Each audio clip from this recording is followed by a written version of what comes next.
జయముగా నడిచేదము అనే కీర్తన పాడుకుందాము.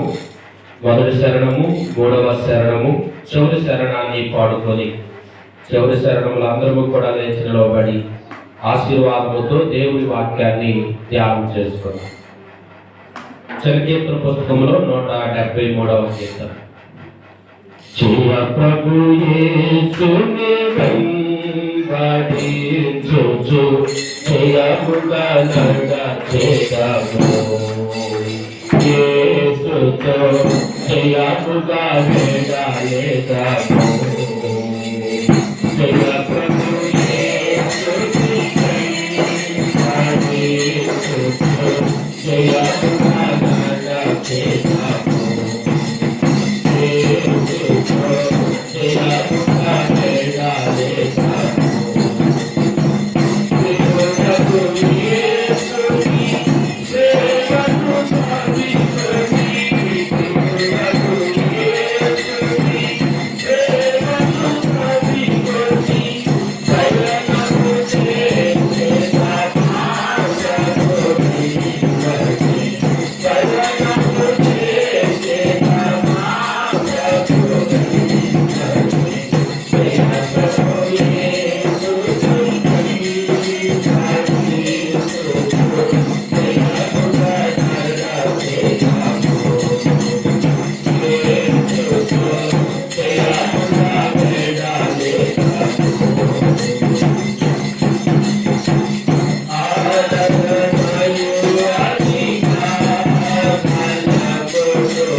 మన తండ్రి దేవుడి నుండి మన ప్రభు అయిన యేసుక్రీస్తు నుండి కృపయు సమాధానం మీ అందరికీ కలుగును గాక. ఆమేన్. దయచేసి అందరూ కూర్చున్నాము. చదవబడి ఉన్న లేఖన వాక్య భాగంలో నుంచి మూల వాక్య భాగముగా యెషయా గ్రంథము 55వ అధ్యాయం 10-11 వచనాలు చదువుకుందాం. వర్షమును హిమమును ఆకాశము నుండి వచ్చి అక్కడికి ఎలాగూ మరలక భూమిని తడిపి విత్తువారికి విత్తనమును భుజించువారికి ఆహారము కలుగుటకై అది చిగిర్చి వర్ధిల్లునట్లు చేయును. అలాగే నా నోట నుండి వచ్చినములు ఉండును, నిష్ఫలముగా నా యుద్ధకు మరలక అది నాకు అనుకూలమైన దానిని నెరవేర్చు. నేను పంపిన కార్యమును సఫలము చేయును. చదవబడిన మాటలు మన వినుకుడిలో దేవుడు దీవించును గాక. ఆమేన్. చిన్న ప్రార్థన. పరిశుద్ధమైన దేవా, ప్రేమ కలిగిన తండ్రి, మహిమోన్నతుడా, నీకు వందనాలు. నీ ఉన్నతమైన కృపను మా ఆయనను మీరు కనపరిచి ఈ నూతన పరిశుద్ధ దినమందు నీ పాద సన్నిధికి నడిపించినందుకు స్తోత్రాలు. ఎంతవరకు నీ నామమునకు మహిమ తెచ్చుకున్న రీతిని బట్టి నీకు స్తోత్రాలు. ఇదిగోనైనా కొద్ది నిమిషాలు నీ వాక్యములను ధ్యానం చేయబోతూ ఉండగా కూడి వచ్చిన ప్రతి ఒక్కరితో చదవబడి ఉన్న లేఖనాల ద్వారా మాట్లాడమని నీ యొక్క సంకల్పం అంతటిని కూడా మా ఎదుట మీరు బయలుపరిచి నీ చిత్తమంతటిని కూడా మేము గ్రహించినట్లు నీవే నాతో మాతో కూడి వచ్చిన ప్రతి ఒక్కరితో ఈ మైకి అంతము ద్వారా వినుచున్న ప్రతి బిడ్డతో మాట్లాడి నీ పరిశుద్ధాత్మ యొక్క నడిపింపును మాకు దాయిచ్చేయండి. దైవ విరపముని సన్నిధికి చేర్చుకోమని యేసు నామములో అడిగి వేడుకొనుచున్నాము తండ్రి. ఆమేన్. క్రీస్తునందు ప్రియ దేవుని యొక్క సంగమ, మన ప్రభు అయిన యేసుక్రీస్తు నామములో కూడి వచ్చిన మీ అందరికీ నా హృదయపూర్వకమైన వందనాలు, శుభాలు మీకు అందరికీ కూడా తెలియపరుస్తూ ఉన్నా.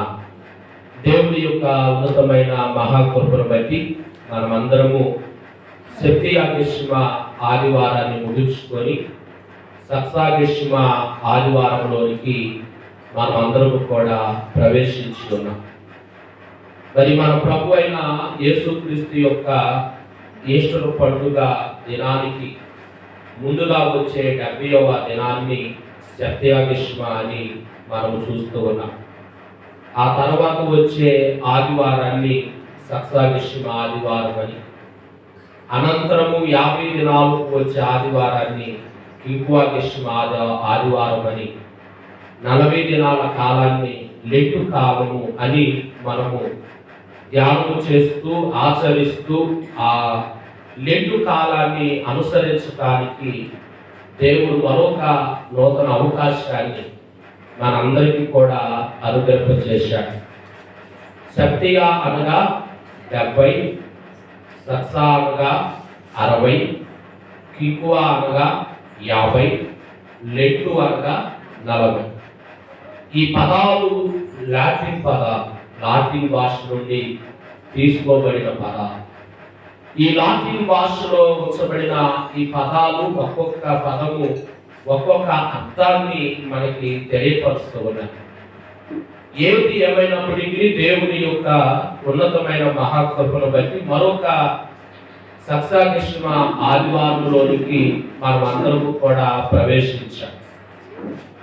నేను దినాన మరి వాక్యము ప్రిపేర్ చేసుకుంటున్న సమయంలో మొబైల్ ఫోన్ తీసుకుని వాట్సాప్ను మా యొక్క ఆంధ్ర ఇవాంజలికల్ లూథరన్ సంఘములో ఉంచబడిన గ్రూపులో ఒక గ్రూపు నేను చూస్తూ ఉన్నప్పుడు ఒక పాస్టర్ గారు ఈ యొక్క ఆదివారాల గురించి ఒక టైటిల్ పెట్టారు. ఆ టైటిల్ చూడగానే నవ్వొచ్చింది. ఏంటి అని అంటే, ఈ ఆదివారం యొక్క పేరు సత్సాగశిమ ఆదివారం అయితే ఆయన సెక్స్గశిమ అని రాశాడు. సెక్సాగశిమకు సెక్స్గశిమకు చాలా తేడా ఉంది. నేను చూడగానే నవ్వుకున్నా. ఇదేంటి అసలు కొంచెం కూడా మైండ్ లేకుండా సత్సాగశిమ ఆదివారాన్ని సెక్స్గశిమ అని రాశాడు ఏంది అని చూస్తూ ఉండగానే దాని కింద ఒక కామెంట్ వచ్చింది. అక్కడ వేరే పాస్టర్ గారు సెక్సగెష్మ కాదు, సక్సాగెష్మ ఆదివారము రాయటం నేర్చుకోండి అని వచ్చి ఆ కామెంట్ కింద నేను చూసినప్పుడు పానీలో ఒకళ్ళన్నా స్పందించారు అని అనుకున్నాను. ఎందుకంటే ఒక చిన్న పదము లేకపోతే చిన్న పళ్ళు మారితే అర్థాలే మారిపోతాయి. అందుకే మనము క్రిస్మస్ సీజన్లో కూడా స్టార్స్ మీద కానీ లేకపోతే కొన్ని పాంప్లెట్స్ మీద కానీ ఫ్లెక్సీల మీద కానీ ఎక్స్మస్ అని రాయించుకోవడం. ఎక్స్మస్ అంటే దాన్ని శృంగారపదమైన ఆరాధనగా చూస్తారు. ఎక్స్ వారించి మాస్ అని రాస్తారు. అలా రాయకూడదు. రాస్తే సెమీ క్రిస్మస్ అని రాయాలి, లేకపోతే క్రిస్మస్ అని రాయాలి, లేకుంటే అసలుకి రాయకపోయినా బాధ ఉంది. కాకపోతే ఈ పదం ఎక్కువగా ఎక్కడైనా పడుతుందంటే అమెరికా ఆ ప్రాంతాల్లో ఎక్స్మస్ అనే పదం ఉంటుంది. ఎక్స్మస్ అంటే శృంగారపరమైన ఆరాధన అని అర్థం. అంటే సెక్సువల్గా చేసుకునే ఆరాధన అని చెబుతూ ఉంటాం. కాబట్టి అది ఎందుకు ఈ మాట చెబుతున్నాను అంటే చిన్న మిస్టేక్, అంటే చిన్న పదము మనము తప్పు రాసిన ఆ పదం అర్థమే మారిపోతుంది. కాబట్టి ఈ ఆదివారం కొన్న పేరేంటి? సక్సాగెష్మ ఆదివారం. సక్సాగెష్మ అంటే 60 దినాలు అని అర్థం. మరి ఈ దినాన్న ప్రభుని యొక్క సన్నిధిలో చదవబడి ఉన్న వాక్యములను కొద్ది నిమిషాలు మనం అందరం కూడా ధ్యానం చేసుకున్నాం. ఈ చదవబడిన లేఖనాల ద్వారా ప్రభు మనతో మాట్లాడుతున్న మాట ఏమిటంటే సఫలపరచుట లేకపోతే సఫలపరచబడుట అనే అంశాల గురించి మాట్లాడుతున్నాడు. ఏ విధముగా సఫలపరచబడుతుంది? పరిశుద్ధ గ్రంథములో సఫలపరచబడుట అనే మాట అనేక మార్లు లేఖనాలలో మనకి కనబడుతూ ఉంటాయి. ఒక మాట ఉంటుంది, కీర్తన గ్రంథము 1వ సంకీర్తన 3వ వచనములో అంటాడు, యెహోవా ధర్మశాస్త్రమందు ఆనందించుచు దాన్ని ధ్యానం చేయువాడు ధన్యుడు అని రాస్తూ కిందకు వచ్చాడు అంటాడు, వాడు చేయు పనులన్నీ సఫలమవుతాయి అని రాస్తాడు.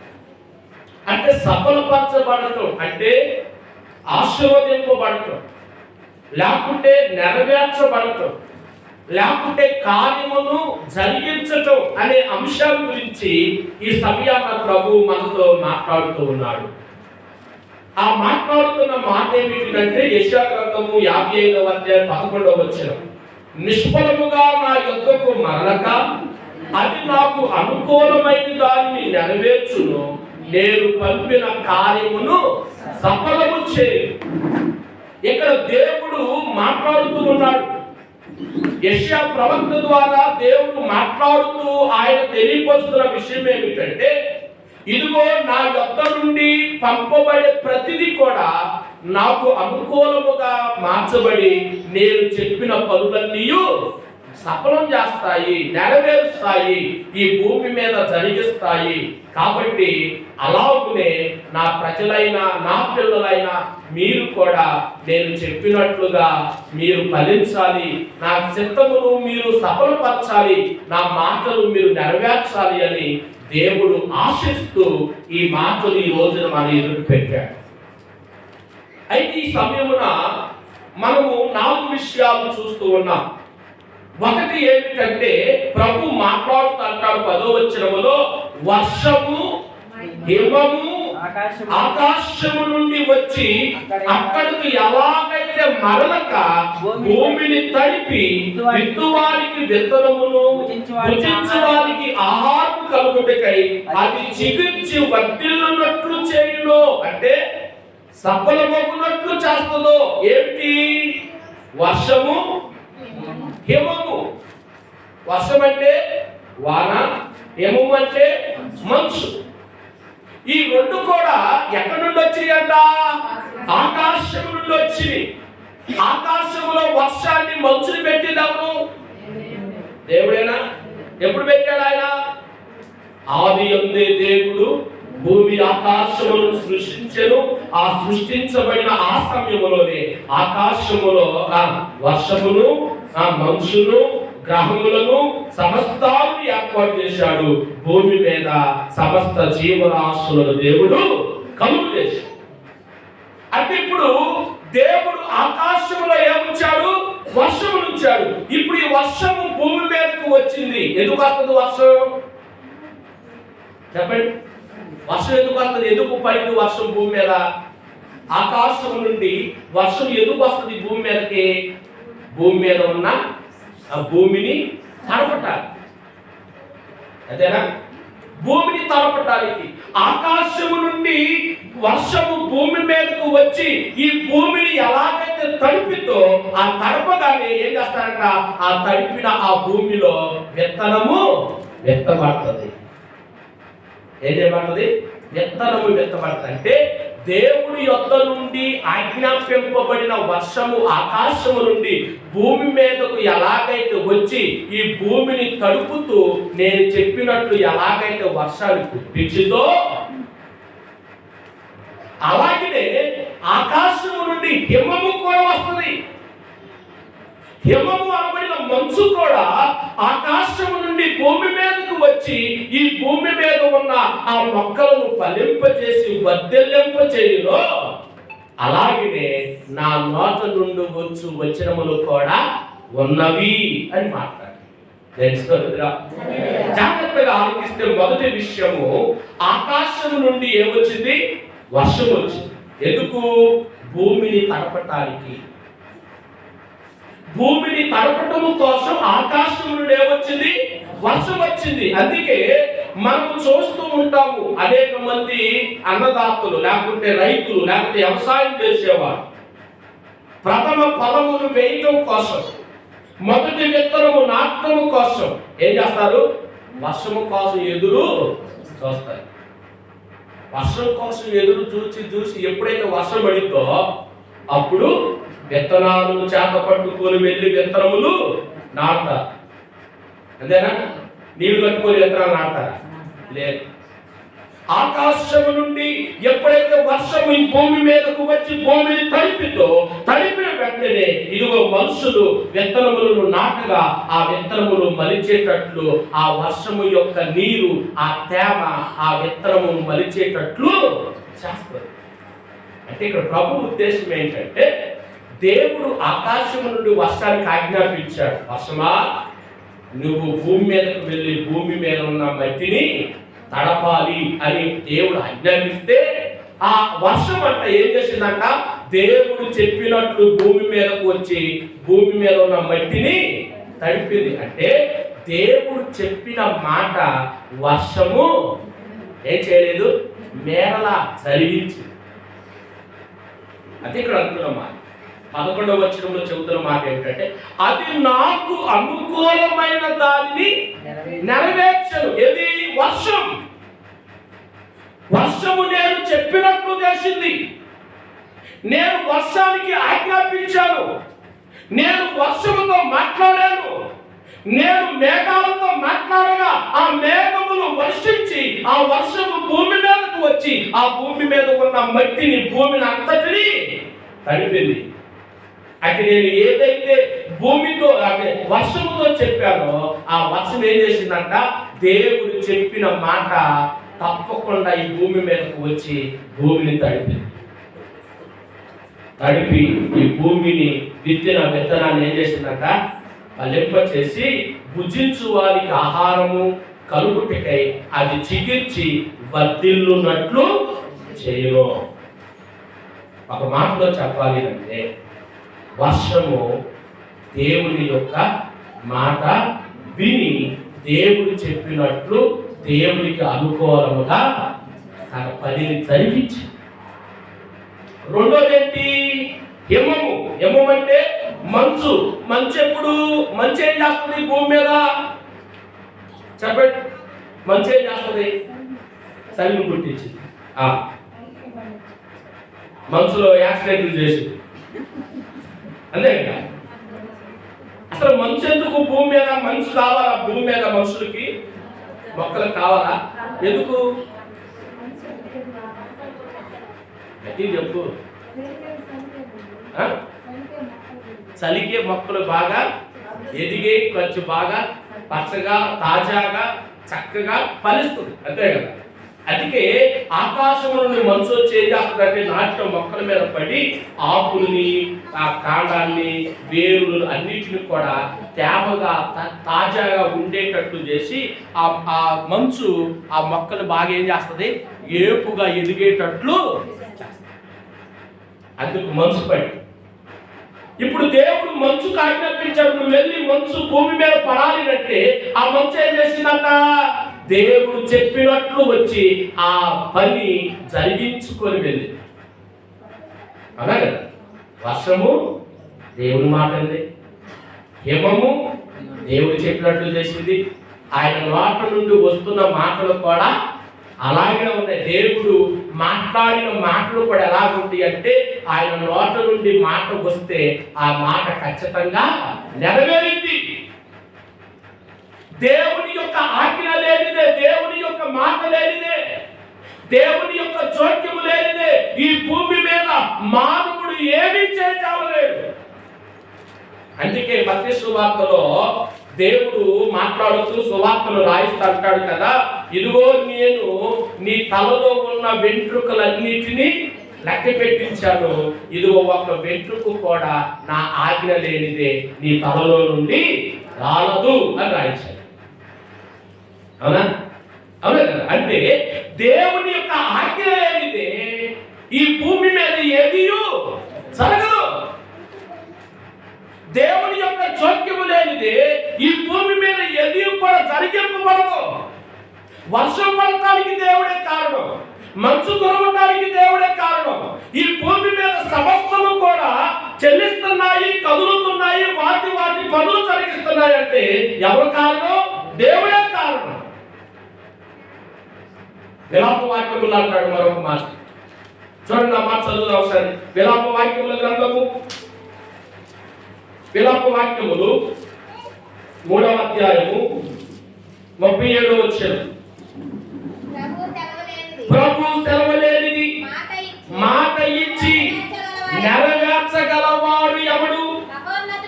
మహోన్నతుడైన దేవుని నోట నుండి కీడును మేలును బయలు వెళ్ళును కదా. ఏమంటాడు? దేవుని యొక్క చిత్తము లేనిది లేక సెలవు లేనిది మాటిచ్చి నెరవేర్చగలిగిన వాడు ఎవడు లేడు. మహోన్నతుడు ఏం చేస్తాడంట, ఈ భూమి మీద ఉన్న మనందరి ఎడల లేక సమస్తము ఎడల దేవుని నోటలు లేవస్తాయి అంట, కీడును మేలును బయలు వెళ్ళును కదా.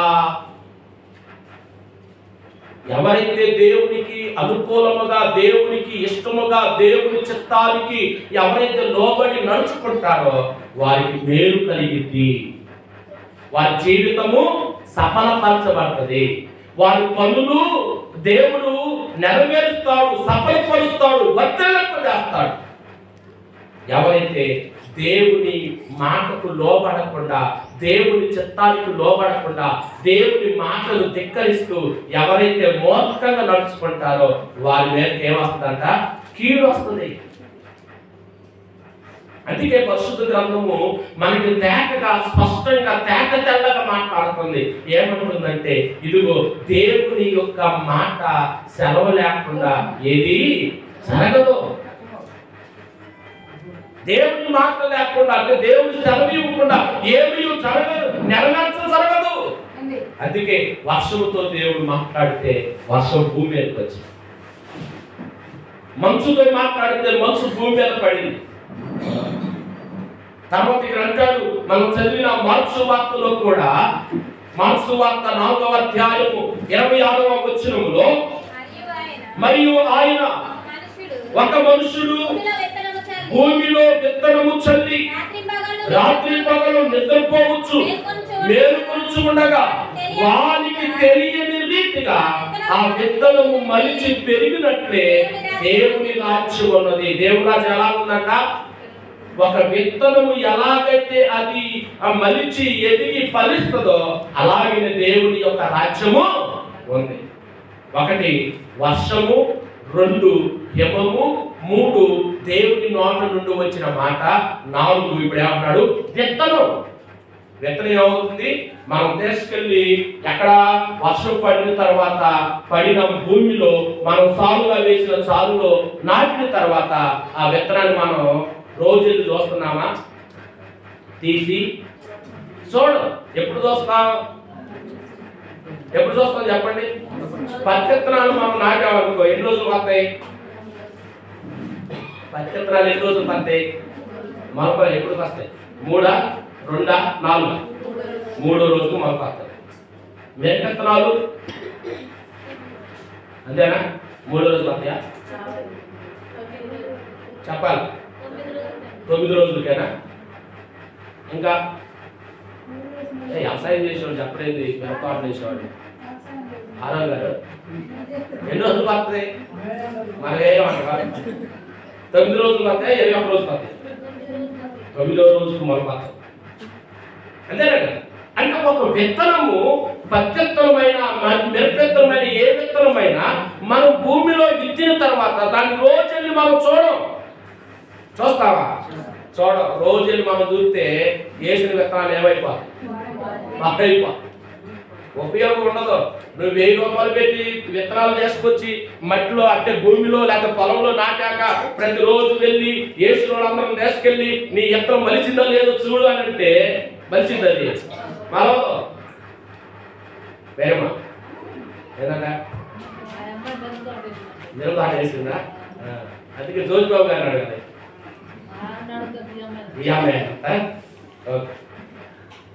కాబట్టి అంటే ప్రతిరోజు మనం విత్తనాన్ని వెళ్ళి తీసి చూడం.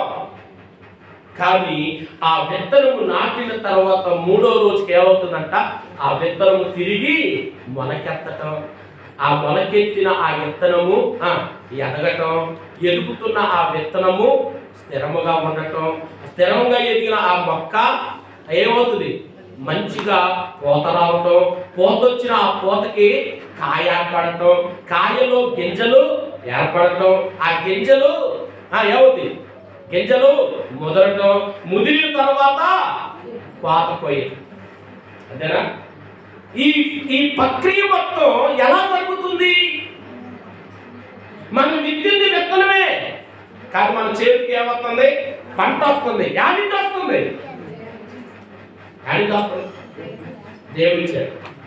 దేవుడు కలుగు చేసి ఆయన్ని మనం వేసిన విత్తనములో ఆ జీవాన్ని పోసి ఆ జీవము ద్వారా మలుపునిచ్చి ఆ మలుపు ద్వారా ఎదిగించి ఆ ఎదిగిన దానికి పోతిచ్చి పోతొచ్చిన దానికి కాయించి ఆ కాయకి గింజలకి ముద్రేటట్టు చేసి చివరికి అది మన ఇంటికి వచ్చేదాకా దేవుడే చేస్తాడు.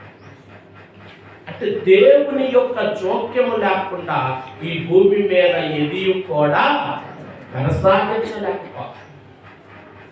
అందుకంటాడు వర్షము, హిమము, నా మాట, ఇదిగో విత్తనము అన్నీ కూడా నాకు అనుకూలముగా ఉంచబడి నేను చెప్పినట్లు చేస్తూ అవి ఇదిగో నా పనిని ఏం చేస్తాయి అంట?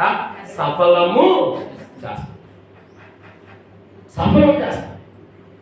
వర్షము, హిమము, అదేవిధంగా దేవుని మాట, అదేవిధంగా విత్తనము అన్నీ కూడా దేవుని యొక్క చిత్తానికి లోబడి దేవునికి అనుకూలముగా మార్చబడి దేవుని యొక్క ఉద్దేశాలు ఏం చేస్తాయి? నెరవేరుస్తుంది. కానీ దేవుని పోలికలో పుట్టిన మనుషులే ఏం చేస్తున్నారు చెప్పండి? ఏం చేస్తున్నారు? చదువుతాం. యెషయా గ్రంథం 55:11 నిష్ఫలముగా నా యొద్దకు మరలక అది నాకు ఏది నాకు అనుకూలం? వర్షము, హిమము, దేవుని నోట నుండి వచ్చిన మాటలు ఏం చేయబడుతున్నాయి? అవి నాకు అనుకూలముగా ఏం చేయబడుతున్నాయి? అనుకూలముగా నెరవేర్చును. అనుకూలముగా దేవుని యొక్క చిత్తాన్ని, దేవుని యొక్క క్రమాన్ని, దేవుని యొక్క ప్రణాళికను, దేవుని యొక్క ఉద్దేశాన్ని, ఇదిగో సమస్త జీవరాశులు, సమస్త సృష్టి దేవుని యొక్క చిత్తానికి లోబడి దేవునికి అనుకూలముగా నడుచుకుంటున్నాయి. కానీ మనమేమో మనకు అనుకూలంగా బతుకుతాం. అంతేనా? ఒప్పుకుంటారా? ఇక్కడ ఏమంటాడు? అది నాకు అనుకూలమైన దానిని నెరవేర్చును. మరి మనము దేవునికి అనుకూలముగా బ్రతుకుతున్నామా? ఈరోజు అదే ప్రభు మనతో మాట్లాడుతున్నమా?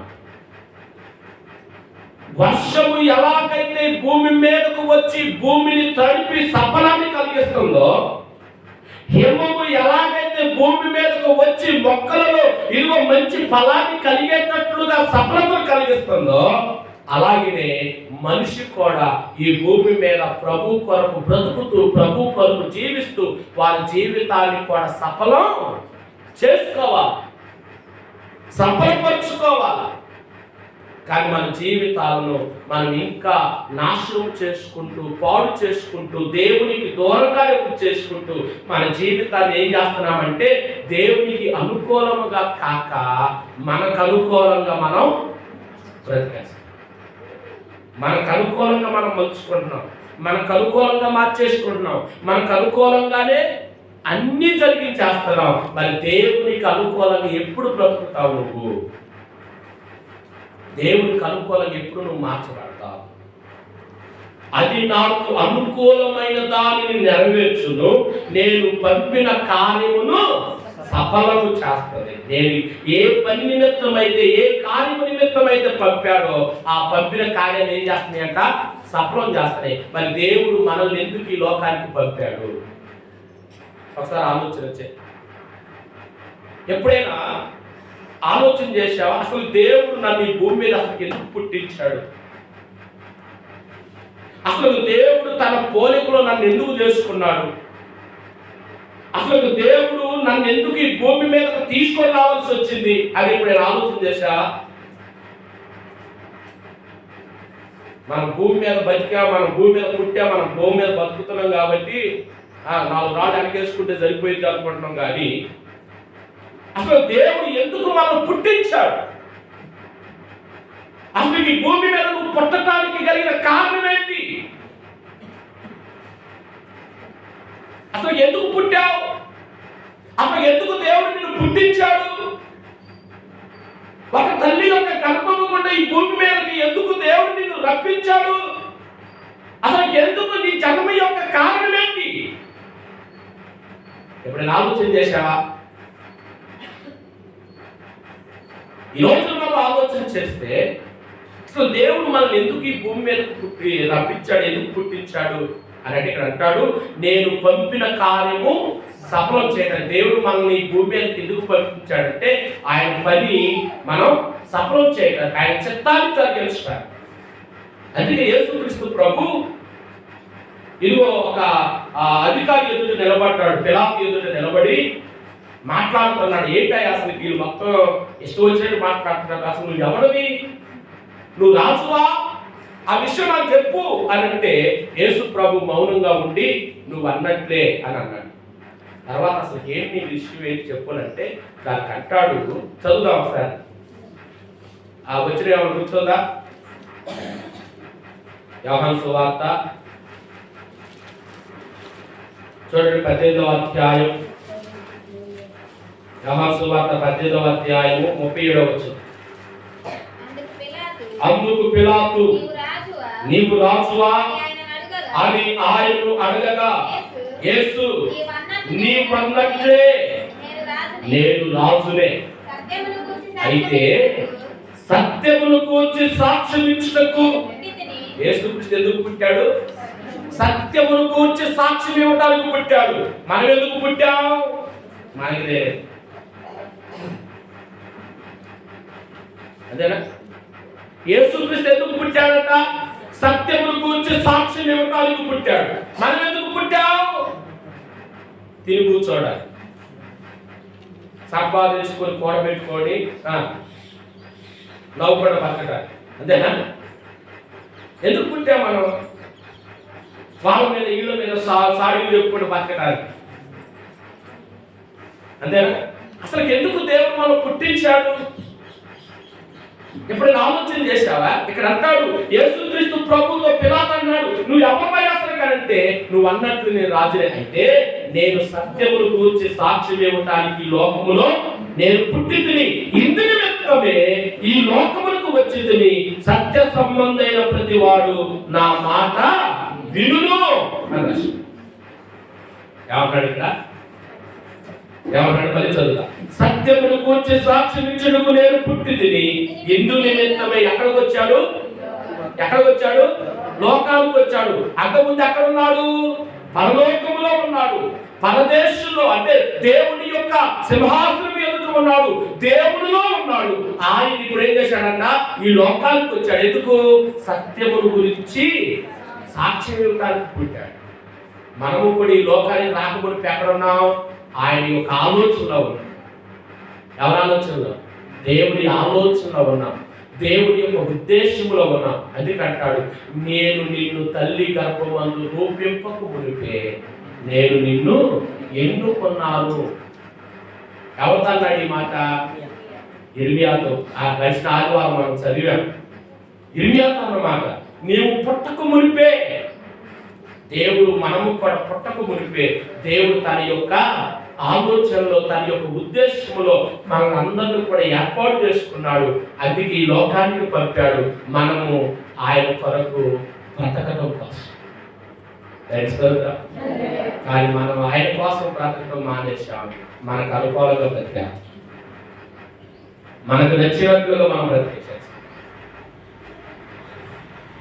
ఎంత బాధాకరం కదా, ఎంత విచారం కదా. చాలా మంది అనుకుంటారు, అసలుకి నేను పుట్టాను, ఎందుకోసం పుట్టాను, ఎవరి కోసం పుట్టాను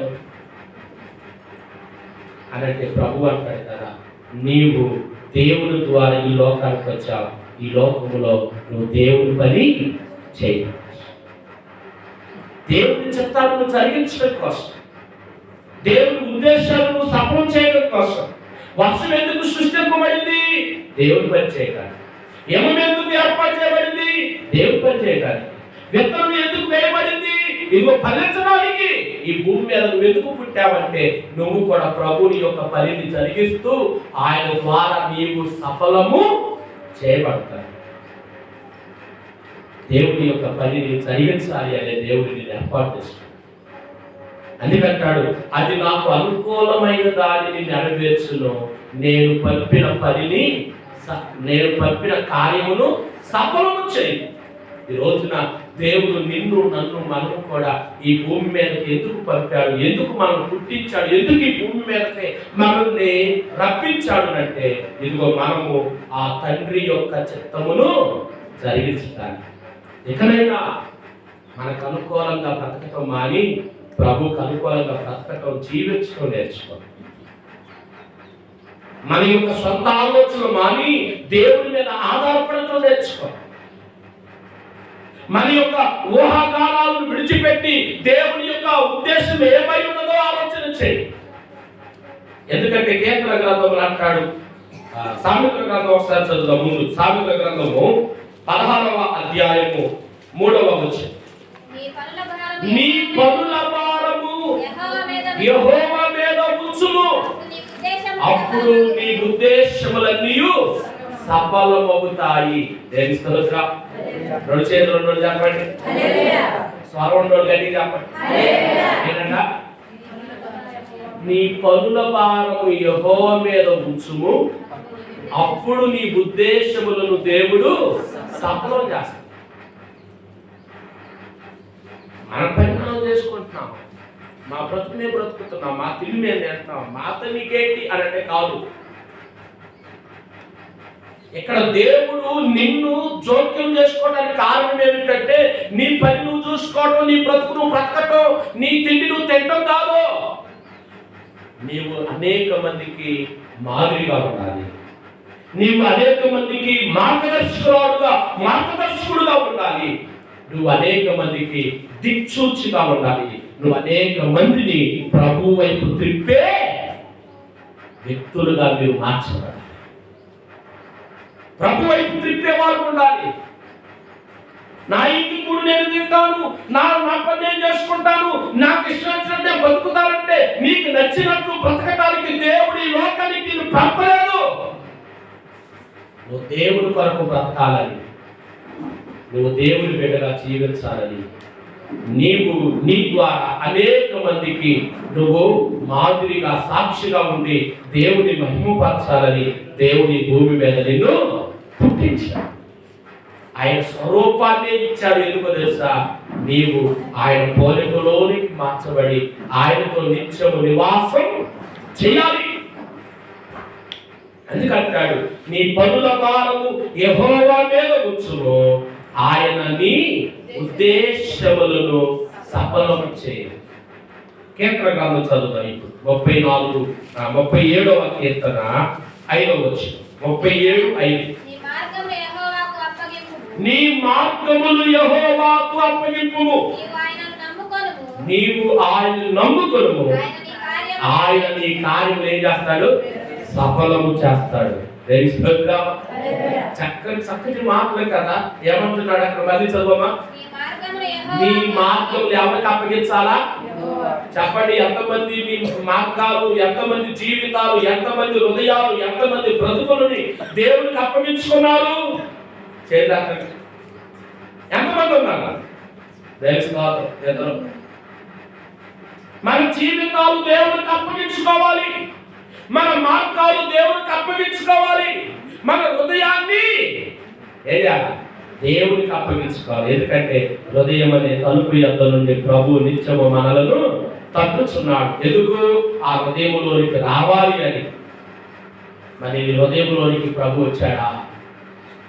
నీ హృదయంలో ప్రభు ఉన్నాడా? నీ హృదయంలోనికి ఆహ్వానించావా? నీ జీవితంలోనికి ఆహ్వానించావా క్రీస్తుని?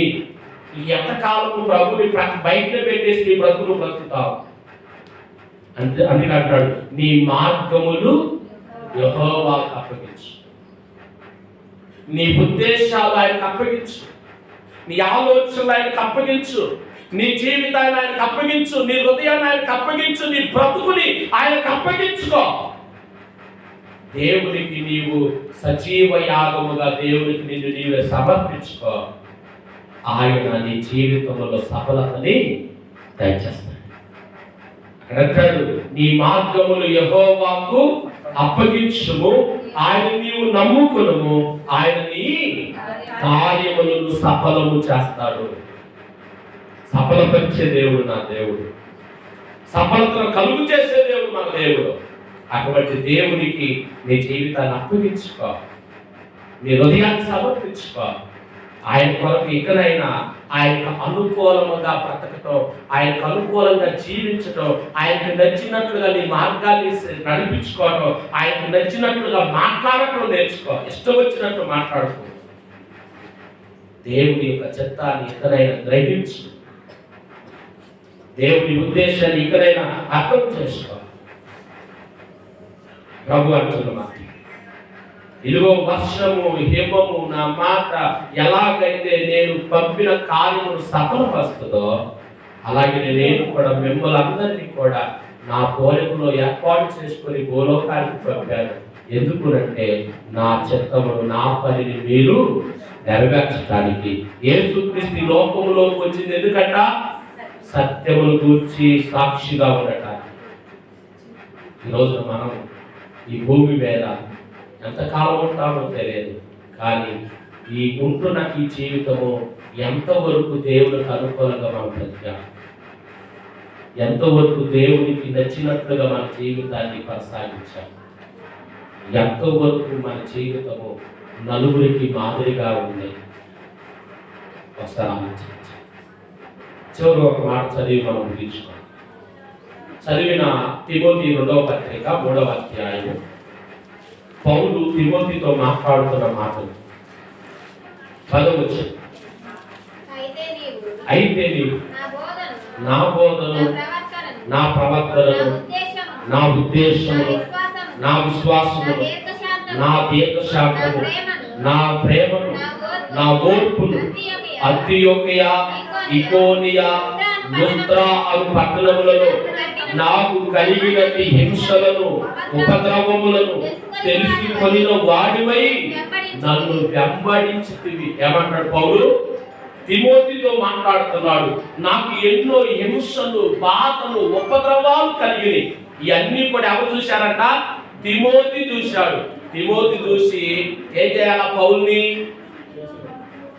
విడిచిపెట్టి పారిపోవాలి, విడిచిపెట్టి వెళ్ళిపోవాలి. యేసు నమ్ముకుంటే ఇన్ని బాధలా, ఇన్ని కష్టాలా, ఇన్ని శ్రమలా, ఇన్ని ఇబ్బందులా, ఇన్ని హింసలా, ఇంతగా ఉపద్రవాలు కలుగుతాయా? అటువంటిప్పుడు ఆయన నాకు ఎందుకు అని తిమోతి ఏం చేయాలా? పౌలుని విడిచిపెట్టి వెళ్ళిపోవాలా. కానీ తిమోతి ఏం చేశాడు? పౌలుని వెంబడించాడు. ఈ రోజున మనల్ని వెంబడించేవాడు ఎవరైనా ఉన్నారా? ఆ పైకి వచ్చిన అదే జరుగుతుంది. నా బోధను, నా ప్రవర్తన, నా ఉద్దేశము, నా విశ్వాసము, నా దేశశాంతము, నా ప్రేమ, నా ఓర్పు, ఇవన్నీ నేను కలిగి నడుచుకుంటున్నప్పుడు నాలో అనేక హింసలు, ఉపద్రవాలు, బాధలు వచ్చినాయి. ఈ మొత్తం ఎవరు చూస్తున్నారంట? తిమోతి దగ్గరుండి చూస్తూ ఉన్నాడు. అయినా తిమోతి పౌలుని విడిచిపెట్టకుండా పౌలుని ఏం చేశాడు? వెంబడించాడు. పౌలుని వెంబడించాడు. కానీ తిమోతి పౌలుని విడిచి వెళ్ళిపోవాలా. ఎందుకునంటే పౌలు తిమోతికి మాదిరిగా ఉన్నాడు. మరి ఈ రోజున మనం ఎంతమందికి మాదిరిగా ఉన్నాం చెప్పండి? ఎంతమందికి ఉన్నాం? ఒక్కరికన్నా ఉన్నాం? ఒక్కరికైనా మనం ఇదిగో పలానా వ్యక్తి నాకు మాదిరండి, ఆమె విశ్వాసం, ఆమె భక్తి, ఆమె ప్రార్థన జీవితం నాకు ఎంతో నచ్చింది, ఆమె వల్లే నేను కూడా బ్రతకాలనుకుంటున్నానని మాదిరిగా ఉన్నవాడు ఉన్నారా? అది ఈ రోజున ప్రభు అంటాడు, గద్దించు, హెచ్చరించు, ఖండించు, బుద్ధి చెప్పు. దేవుడు తన వాక్యము ద్వారా మాట్లాడుతున్న మాట. వర్షము, హిమము, దేవుని నోట వచ్చే మాట, విత్తనము అన్నీ దేవుడు పంపిన పనిని ఏం చేస్తున్నాయట? సఫలం చేస్తున్నాయి. కానీ మానవులుగా ఈ లోకానికి వచ్చిన మనం దేవుడి పనిని ఏం చేస్తాం? దేవుడి కార్యాలను ఏం చేస్తాం? దేవుడిచ్చిన తలంపులు ఏం చేస్తున్నాం? దేవుడిచ్చిన ఆరోగ్యాన్ని ఏం చేస్తున్నాం? దేవుడిచ్చిన ఉద్యోగాలను బట్టి దేవుడి కొరకు మనం ఏం చేస్తున్నాం? దేవుడిచ్చిన సంపాదన బట్టి దేవుడి కొరకు మనం ఏం చేస్తున్నాం? దేవుడు మనకు అనేకం ఇచ్చాడు. వీటన్నిటిని బట్టి దేవుడి కొరకు మనం ఎంతవరకు నడిపింపబడతాం? ఎంతవరకు? దేవుడు మనకు ఆరోగ్యం ఇచ్చాడు, ఆయన కృపనిచ్చాడు, ఆయన ధనమునిచ్చాడు, ఆయన ఆస్తునిచ్చాడు, ఆయన సమస్తాన్ని మనకు అనుగ్రహింపజేశాడు. మరి మనము దేవుడి కోసం ఏం చేశాం? దేవుడి కోసం ఏం చేశాం? వర్షము దేవుడి పనిని, దేవుడి కార్యాన్ని సఫలం చేసింది. హిమము దేవుడి పనిని సఫలం చేసింది. దేవుడి నోట నుండి వచ్చిన మాట దేవుడి కార్యాన్ని సఫలం చేసింది. భూమిలో వేయబడిన విత్తనము దేవుడి యొక్క కార్యమును సఫలం చేసింది, ఫలించి. అది దేవుడి కొరకు ఈ లోకములో నువ్వేం చేస్తావు? లోకంలో దేవుడి కొరకు బ్రతుకుతున్నావా? నీ జీవితాన్ని ఇంకా నీకు అనుకూలంగానే మలుచుకుంటూ నీ జీవితాన్ని నువ్వే పాడు చేసుకుంటున్నావా? జాగ్రత్త. ఈ రోజున ఈ సమయంలో ప్రభు మాట్లాడుతున్నాడు. ఎక్కడైనా ప్రభుని యొక్క ఉద్దేశాన్ని తెలుసుకో. ఆయనకు నీ జీవితాన్ని, నీ హృదయాన్ని, నీ బ్రతుకుని అప్పగించుకో. ప్రభు కొరకు బ్రతుకులో నేర్చుకో. ప్రభు యొక్క ఉద్దేశాలు నెరవేర్చుకో. ప్రభు నీతో మాట్లాడుతున్న ప్రతి మాటను నీ హృదయంలో ఉంచుకొని ఆయన వాక్యాంశాలను నడుచుకోవడానికి ఇష్టపడగలిగితే దేవుడు నిన్ను బహుగా ఆశీర్వదిస్తాడు, గొప్పగా తీర్చుతాడు. అందుకే చివరికి అంటాడు, అదే తిమోతి పత్రిక 4వ అధ్యాయం 2 తిమోతి 4:5. అయితే తిమోతి నీవు అన్ని విషయాలు ఏంటంట? అన్ని విషయాలలో సంగమా వినండి. ఇక్కడ అంటాడు, ఇదిగో నీవు అన్ని విషయాలు ఎలా ఉండాలా? మితంగా ఉండు, విరవేయొద్దు, గర్వాన్ని చూపించొద్దు. నీవు అన్ని విషయాల్లో దేవుని యొక్క కృపను బట్టి మితముగా ఉంటూ దేవుని పనిని జరిగిస్తూ దేవుని కొరకు నువ్వు బహుగా ప్రయాసపడు. అన్ని విషయాలలో మితముగా ఉండుము, శ్రమపడు, సువార్త పరిచయి. నీ పరిచర్యను పరిపూర్ణముగా సంపూర్ణముగా జరిగించు. ఏంటి పరిచర్య? దేవుని గొప్ప యోగ గ్రంథంలో లూకా సువార్తలో జకర్య గురించి దేవుడు మాట్లాడుతూ, ఆ జకర్య తన యొక్క యాచిక ధర్మమును ముగించుకొని తిరిగి ఏం చేశాడట, తిరిగి తన ఇంటికి వెళ్ళెను అనే మాటల గురించి రాస్తాడు. అక్కడ ఒక మాట చదువుదాం. లూకా సువార్త 1వ అధ్యాయము 23వ వచనం. అతడు సేవ చేయు దినములు సంపూర్ణమైనప్పుడు తన ఇంటికి వెళ్ళెను. చాలు, ఆయన చేసే సేవా దినాలు ఏమైనాయంట, సంపూర్ణమైనప్పుడు. అంటే ఆయన చేయవలసిన పనులు చేసిన తర్వాత తన ఇంటికి వెళ్ళిపోయారు. ఈ రోజున మనం కూడా మనం చేయాల్సిన పనులు ఈ భూమి మీద చేయాలి. దేవుని కొరకు ఎన్నో ఉన్నాయి మనం చేయాల్సిన పనులు. వాటిని మనం చేసి సంపూర్ణంగా మనము కూడా మన ఇంటికి చేరాలి. ఆ ఇంటికి చేరాలి అంటే ఈరోజు మనం ఏం చేయాలంటే దేవుని యొక్క కార్యమును, దేవుని యొక్క ఉద్దేశాలను మనము జరిగించడానికి సిద్ధం అవ్వాలి. ఎందుకంటే అన్ని విషయాలలో మెతుకుగా ఉండు, శ్రమపడు, సువార్త పరిచయం, ఈ పరిచర్యను సంపూర్ణముగా జరిగించు. ఏంటి పరిచర్య? దేవునికి ఒక బాధ్యత, ఒక పని నాకు ఇచ్చాడు. ఏ పని నీకు తెలుసు కదా. ఆ పని ఏ పని? ఆయన స్తుతించే పని, ఆరాధించే పని, పరిచయం చేసే పని, పెద్దలకు ఉండే బాధ్యత, విశ్వాసం ఉండే బాధ్యత, సువార్తను ప్రకటించే బాధ్యత, అనేకమైన పనులు ఇచ్చాడు దేవుడు. మనకి ఇచ్చిన ఈ పనులను మనం నమ్మకంగా చేసి మన జీవితాన్ని ప్రభునికి సంపూర్ణంగా సమర్పించుకుంటే అదే మన జీవితానికి దేవుడు మనకి ఇచ్చిన గొప్పదనం. కాబట్టి ఇకనైనా దేవునికి అనుకూలముగా, దేవునికి నచ్చినట్లుగా బ్రతకలేదు. ఎప్పుడైతే అలాగున మనము ఉండగలుగుతామో అప్పుడు దేవుడు భూమిని ఎలాగైతే అది మలిచేటట్లుగా కలిపి ఫలించేటట్లుగా చేసి వృద్ధిని కలుగు చేశాడో, వర్ధిల్లింప చేశాడో, దేవుడు మన జీవితాలను కూడా అటు విధంగా తన వాక్యము చేత మనల్ని కూడా మలిపింప చేసి, ఫలింప చేసి, వృద్ధి కలిగేటట్లు చేసి ఆయన రాజ్యములకు వారసులుగా, పాత్రలుగా దేవుడు మనందరినీ పంచుకున్నాడు. కాబట్టి ఎక్కడైనా దేవుని కార్యము జరిగించడానికి, ఆయన కార్యమును సఫలపరచడానికి మనం అందరూ కూడా సిద్ధపడాలి అని ప్రభు పక్షాన్ని కోరుచు ఈ మాటలు ముగిస్తూ ఉన్నాను. ఈ మాటలు మన విలుపడిన దేవుడు దీవించును గాక. ఆమేన్. సమస్త జ్ఞానం మించిన దేవుని యొక్క సమాధానం యేసుక్రీస్తు వలన మృతిములకు మీ తలంపులను కావులియుండును గాక. ఆమేన్. దేవా నాయను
Yeah.